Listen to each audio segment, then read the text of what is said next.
Welcome to the Liberty Myself Emancipation Media Club.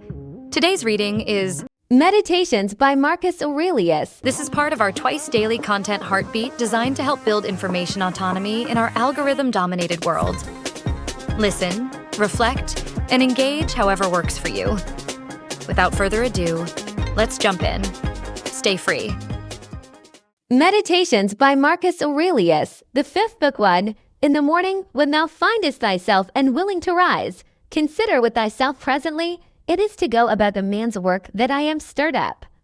Am I then yet unwilling to go about that, for which I myself was born and brought forth into this world? Or was I made for this, to lay me down, and make much of myself in a warm bed? Oh, but this is pleasing. And was it then for this that thou wert born, that thou mightest enjoy pleasure? Was it not in very truth for this, that thou mightest always be busy and in action? Seest thou not how all things in the world besides, how every tree empty plant, how sparrows and ants, spiders and bees, how all in their kind are intent as it were orderly to perform whatsoever towards the preservation of this orderly universe naturally doth become and belong unto thin? And wilt not thou do that, which belongs unto a man to do? Wilt not thou run to do that, which thy nature doth require? But thou must have some rest, yes, thou must. Nature hath of that also, as well as of eating and drinking, allowed thee a certain stint. But thou gest beyond thy stint, and beyond that which would suffice, and in matter of action, there thou comest short of that which thou mayest. It must needs be therefore that thou dost not love thyself, for if thou didst, thou wouldst also love thy nature, and that which thy nature doth propose unto herself as her end. Others, as many as take pleasure in their trade and profession, can even pine themselves at their works, and neglect their bodies and their food for it. And doest thou less honor thy nature than an ordinary mechanic his trade, or a good dancer his art, than a covetous man his silver, and vainglorious man applause? These to whatsoever they take an affection, can be content to want their meat and sleep, to further that every one which he affects, and shall actions, tending to the common good of human society, seem more vile unto thee, or worthy of less respect and intention. 2. How easy a thing is it for a man to put off from him all turbulent adventitious imaginations, and presently to be in perfect rest and tranquillity. 3. Think thyself fit and worthy to speak, or to do anything that is according to nature, and let not the reproach, or report of some that may ensue upon it, ever deter thee, if it be right and honest to be spoken or done. Undervalue not thyself so much, as to be discouraged from it. As for them, they have their own rational overruling part, and their own proper inclination, which thou must not stand and look about to take notice of, but go on straight, whither both thine own particular and the common nature do lead thee. And the way of both these is but one, for I continue my course by actions according to nature, until I fall and cease, breathing out my last breath into that air, by which continually breathed in I did live, and falling upon that earth, out of whose gifts and fruits my father gathered his seed, my mother her blood, and my nurse her milk, out of which for so many years I have been provided, both of meat and drink. And lastly, which beareth me that tread upon it, and beareth with me that so many ways do abuse it, or so freely make use of it, so many ways to so many ends. 5. No man can admire thee for thy sharp acute language, such is thy natural disability that way, be it so, yet there be many other good things, for the want of which thou canst not plead the want or natural ability. Let them be seen in thee, which depend wholly from thee. Sincerity, gravity, laboriousness, contempt of pleasures. Be not querulous, be content with little, be kind, be free. Avoid all superfluity, all vain prattling, be magnanimous. Doest not thou perceive how many things there be, which notwithstanding any pretense of natural indisposition and unfitness, thou mightest have performed and exhibited, and yet still thou doest voluntarily continue drooping downwards? Or wilt thou say that it is through defect of thy natural constitution that thou art constrained to murmur, to be base and wretched to flatter? Now to accuse, and now to please, and pacify thy body, to be vainglorious, to be so giddy-headed, and unsettled in thy thoughts. Nay, witnesses be the gods of all these thou mightest have been. Rid long ago, only this thou must have been contented with, to have borne the blame of one that is somewhat slow and dull, wherein thou must so exercise thyself, as one who neither doth much take to heart this his natural defect, nor yet pleaseth himself in it. 6. Such there be, who when they have done a good turn to any, are ready to set them on the score for it, and to require retaliation.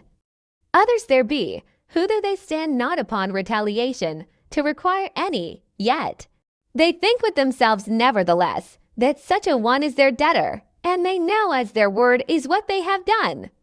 Others again there be, who when they have done any such thing, do not so much as know what they have done, but are like unto the vine, which beareth her grapes, and when once she hath borne her own proper fruit, is contented and seeks for no further recompense.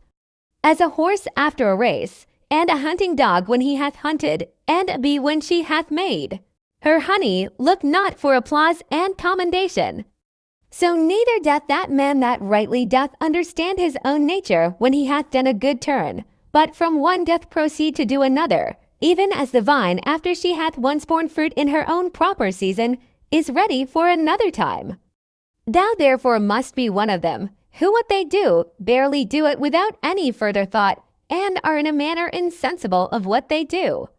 Nay, but, will some reply perchance, this very thing a rational man is bound unto, to understand what it is that he doeth, for it is the property, say they, of one that is naturally sociable, to be sensible that he doth operate sociably, nay, and to desire that the party himself that is sociably dealt with should be sensible of it too.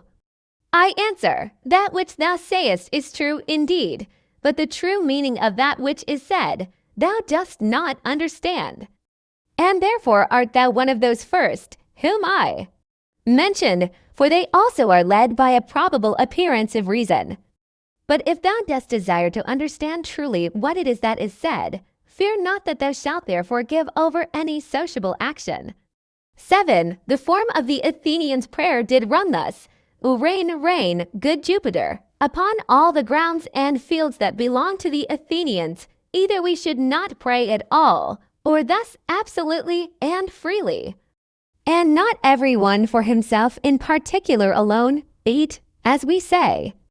Commonly the physician hath prescribed unto this man riding, unto another cold baths, unto a third to go barefoot. So it is alike to say, the nature of the universe hath prescribed unto this man sickness, or blindness, or some loss, or damage, or some such thing. For as there, when we say of a physician, that he hath prescribed anything, our meaning is, that he hath appointed this for that, as subordinate and conducing to health, so here, whatsoever doth happen unto any, is ordained unto him as a thing subordinate unto the fates, and therefore do we say of such things, that they do sigma upsilon mu beta alpha y nu epsilon iota nu, that is, happen, or fall together. As of square stones, when either in walls, or pyramids in a certain position they fit one another, and agree as it were in an harmony, the masons say, that they do sigma upsilon mu beta alpha y nu epsilon iota nu.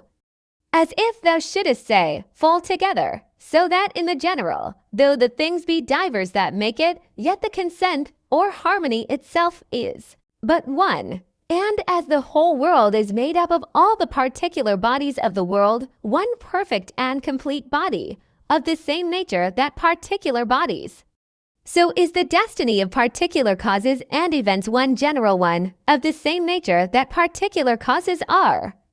What I now say, even they that are mere idiots are not ignorant of, for they say commonly tau omicron phi epsilon rho epsilon nu upsilon tau, that is, this his destiny hath brought upon him. This therefore is by the fates properly and particularly brought upon this, as that unto this in particular is by the physician prescribed. These therefore let us accept of in like manner, as we do those that are prescribed unto us, our physicians.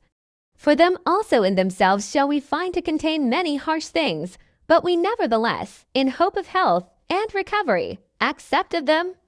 Let the fulfilling and accomplishment of those things which the common nature hath determined be unto thee as thy health. Accept. Then, and be pleased with whatsoever doth happen, though otherwise harsh and unpleasing, as tending to that end, to the health and welfare of the universe, and to Jove's happiness and prosperity. For this whatsoever it be, should not have been produced, had it not conduced to the good of the universe. For neither doth any ordinary particular nature bring anything to pass, that is not to whatsoever is within the sphere of its own proper administration and government agreeable and subordinate. For these two considerations then thou must be well pleased with anything that doth happen unto thee. First, because that for thee properly it was brought to pass, and unto thee it was prescribed. And that from the very beginning by the series and connection of the first causes, it hath ever had a reference unto thee. And secondly, because the good success and perfect welfare, and indeed the very continuance of him, that is the administrator of the whole, doth in a manner depend on it. For the whole, because whole, therefore entire and perfect, is maimed and mutilated. If thou shalt cut off anything at all, whereby the coherence and contiguity as of parts, so of causes, is maintained and preserved. Of which certain it is, that thou doest as much as lieth in thee cut off, and in some sort violently take somewhat away, as often as thou art displeased with anything that happeneth. 9. Be not discontented, be not disheartened. Be not out of hope, if often it succeed not so well with thee punctually and precisely to do all things according to the right dogmata, but being once cast off, return unto them again. And as for those many and more frequent occurrences, either of worldly distractions or human infirmities, which as a man thou canst not but in some measure be subject unto, be not thou discontented with them. But however, love and affect that only which thou dost return unto a philosopher's life and proper occupation after the most exact manner. And when thou didst return to thy philosophy, return not unto it as the manner of some is, after play and liberty as it were, to their schoolmasters and pedagogues, but as they that have sore eyes to their sponge and egg, or as another to his cataplasm, or as others to their fomentations. So shalt not thou make it a matter of ostentation at all to obey reason, but of ease and comfort, and remember that philosophy requireth nothing of thee, but what thy nature requireth. And wouldest thou thyself desire anything that is not according to nature? For which of these sayest thou, that which is according to nature or against it, is of itself more kind and pleasing?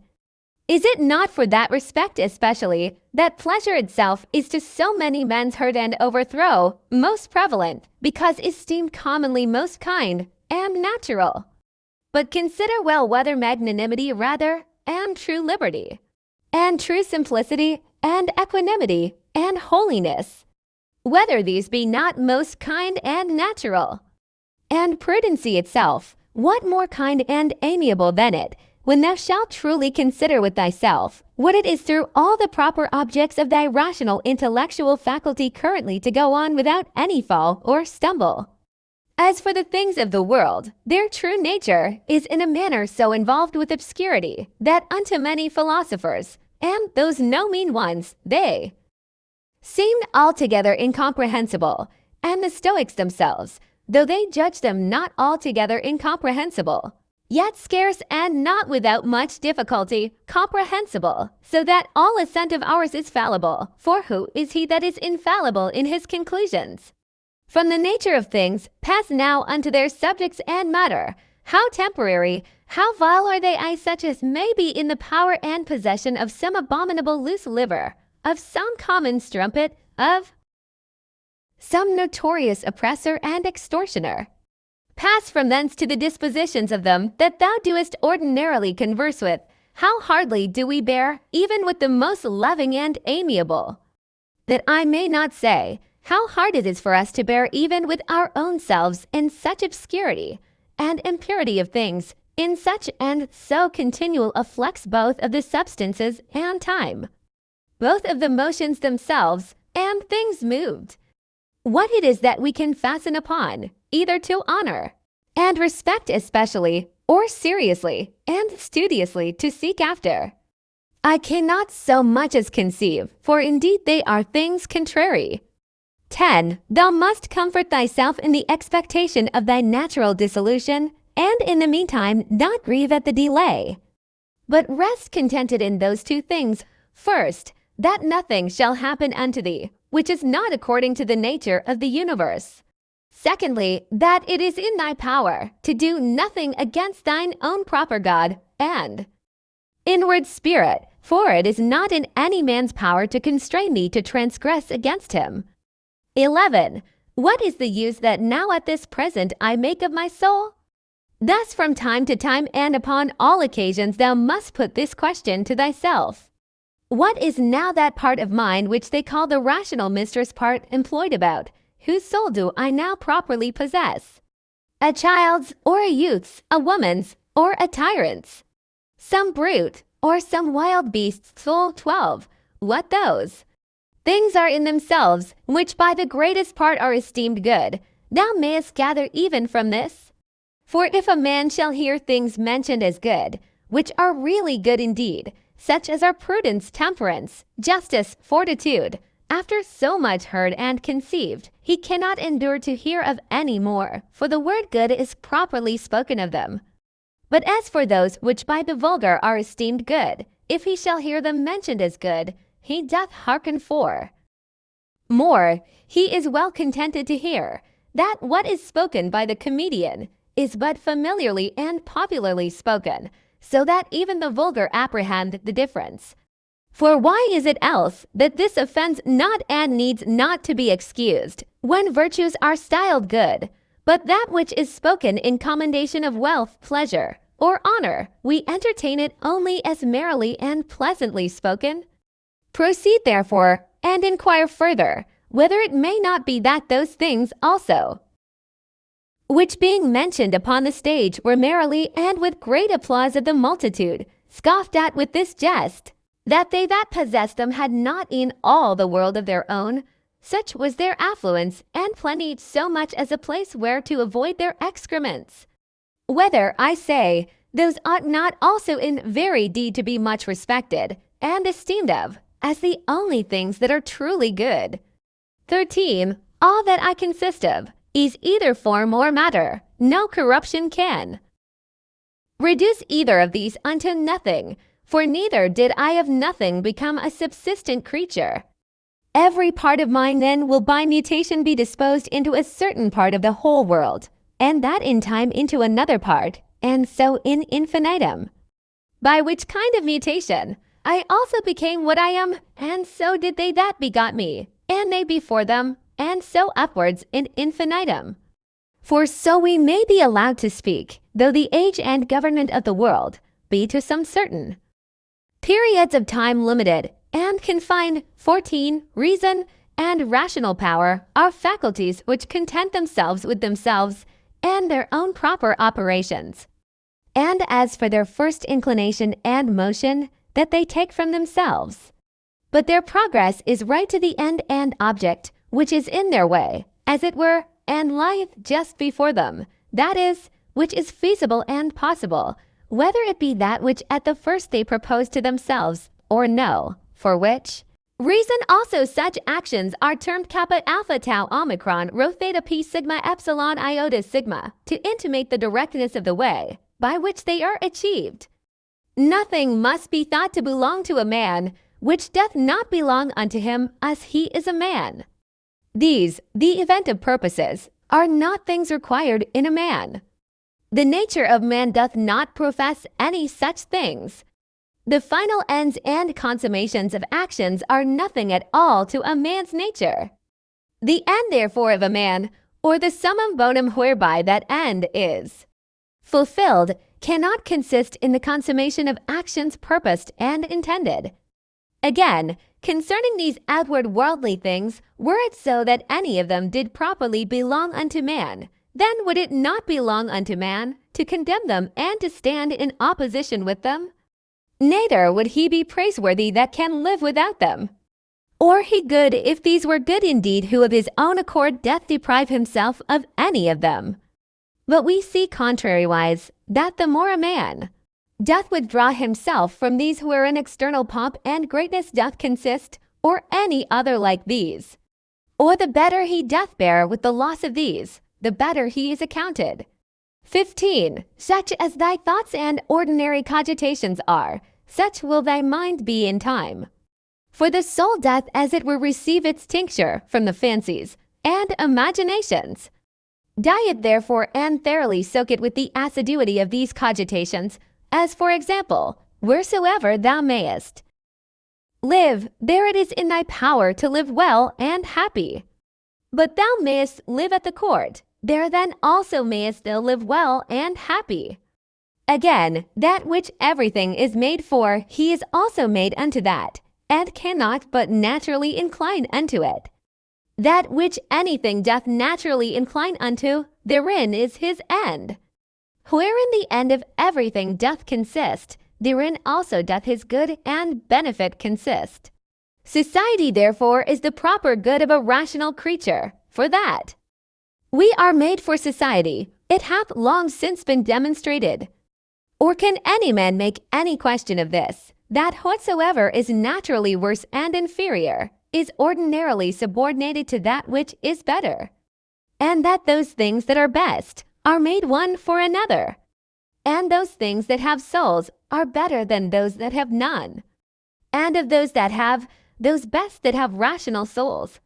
16. To desire things impossible is the part of a madman, but it is a thing impossible that wicked man should not commit some such things. Neither doth anything happen to any man, which in the ordinary course of nature as natural unto him doth not happen. Again, the same things happen unto others also.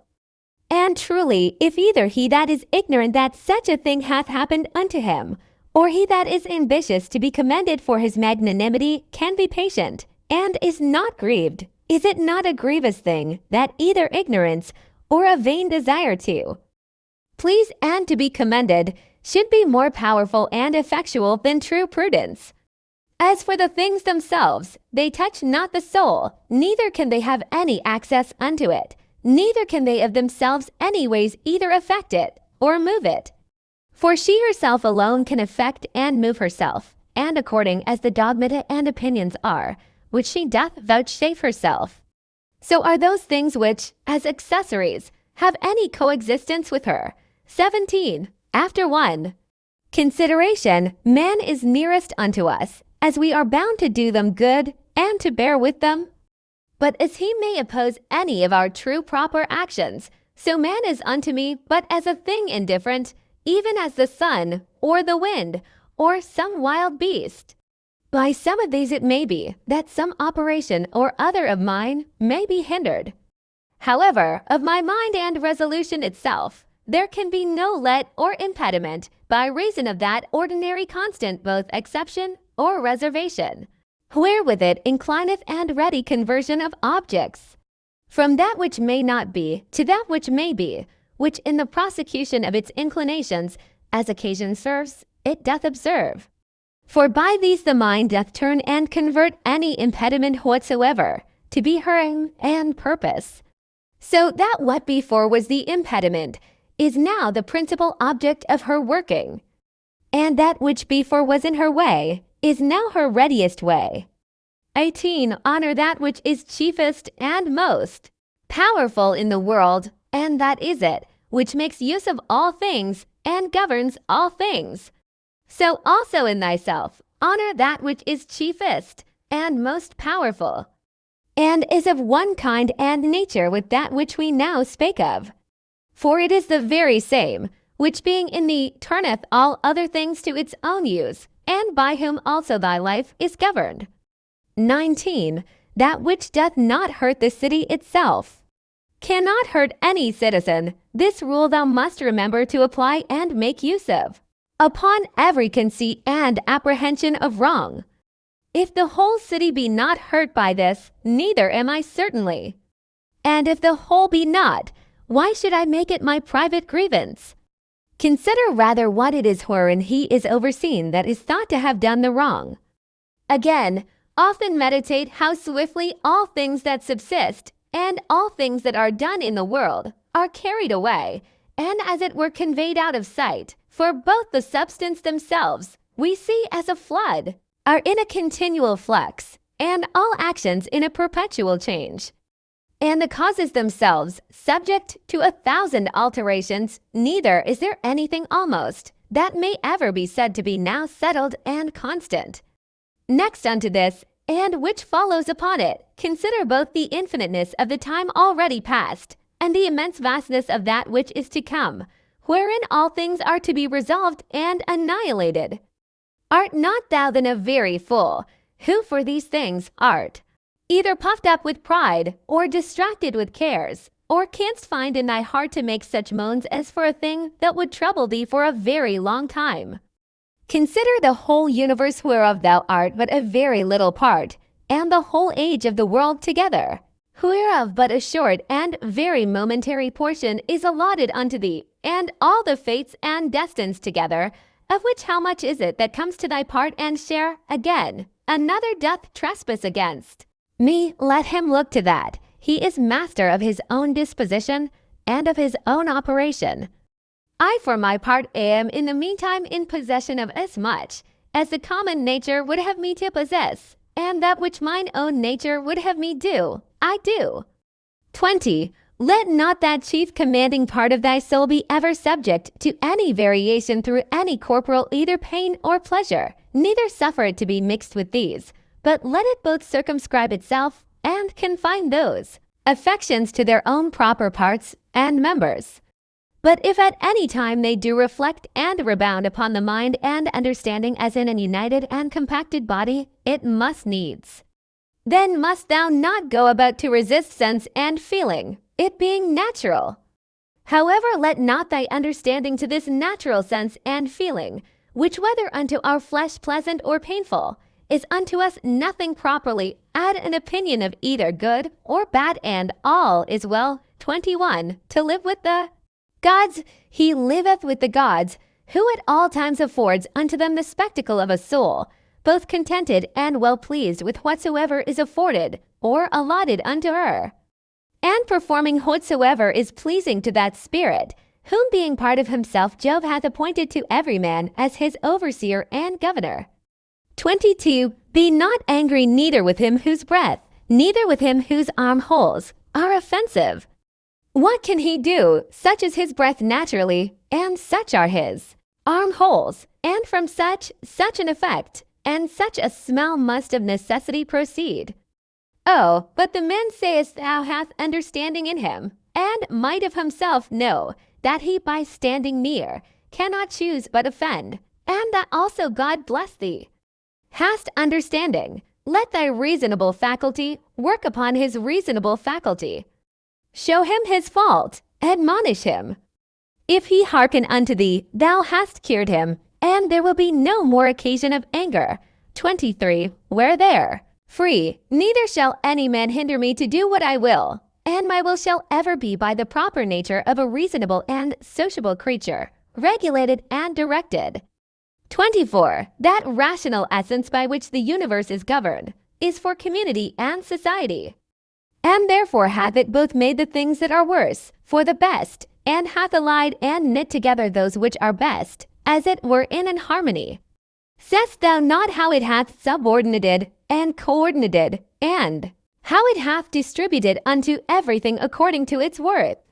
And those which have the preeminency and superiority above all, hath it united together into a mutual consent and agreement. 25. How hast thou carried thyself hitherto towards the gods? Towards thy parents, towards thy brethren, towards thy wife, towards thy children, towards thy masters, thy foster fathers, thy friends, thy domestics, thy servants.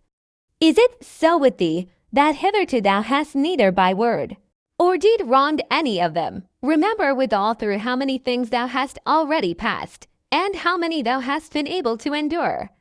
So that now the legend of thy life is full, and thy charge is accomplished. Again, how many truly good things have certainly by thee been discerned?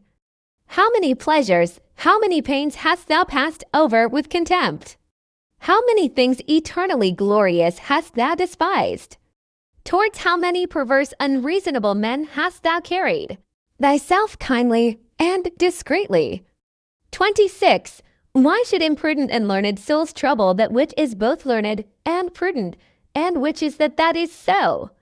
She that understandeth the beginning and the end, and hath the true knowledge of that rational essence, that passeth through all things subsisting, and through all ages being ever the same, disposing and dispensing as it were this universe by certain periods of time. 27. Within a very little while thou wilt be either ashes, or a solitum, and a name perchance, and perchance not so much as a name. And what is that but an empty sound, and a rebounding echo?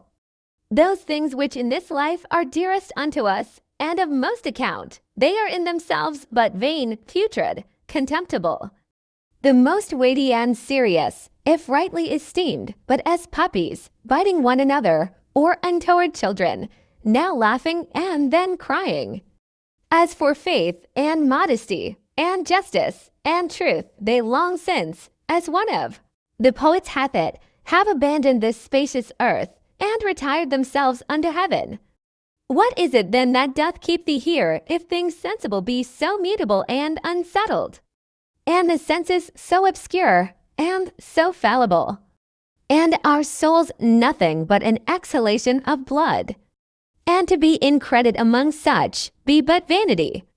What is it that thou dost stay for, an extinction or a translation?